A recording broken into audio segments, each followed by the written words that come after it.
গাজার মধ্য ও দক্ষিণাঞ্চলে ইসরায়েলি হামলায় অন্তত ৫৭ ফিলিস্তিনি নিহত হয়েছে। এর মধ্যে নুসেইরাত শরণার্থী শিবিরে জাতিসংঘ পরিচালিত একটি স্কুলে হামলায় প্রাণ গেছে ২৫ জনের। যুদ্ধবিরতির আলোচনাকে বাধাগ্রস্ত করতে ইসরায়েল হামলার তীব্রতা বাড়িয়েছে বলে অভিযোগ হামাসের। এদিকে ৭ অক্টোবরের পর থেকে ইসরায়েলি হামলায় গাজা ও পশ্চিম তীরের ৯,০০০-এর বেশি শিক্ষার্থী প্রাণ হারিয়েছে। গাজার মধ্য ও দক্ষিণাঞ্চলে হামলা জোরদার করেছে ইসরায়েল। হামাস নির্মূলের নামে এসব হামলায় বাড়ছে বেসামরিক প্রাণহানি। মঙ্গলবার নুসেইরাত শরণার্থী শিবিরে জাতিসংঘ পরিচালিত একটি স্কুলে হামলা চালায় ইসরায়েলি সেনারা।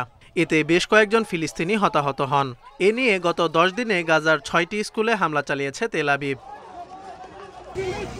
৯ মাসের আগ্রাসনে গাজায় জাতিসংঘ পরিচালিত ৭০% স্কুল ইসরায়েলি বোমা হামলার শিকার হয়েছে।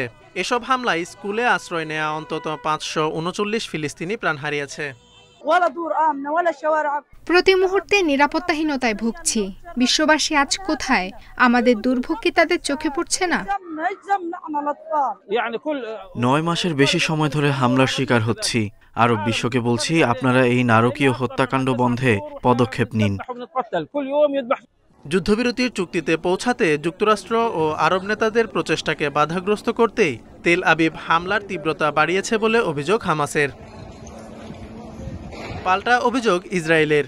চুক্তির শর্তে রাজি না হয়ে হামাস যুদ্ধবিরতিতে বাধা দিচ্ছে বলে দাবি তেল আবিবের।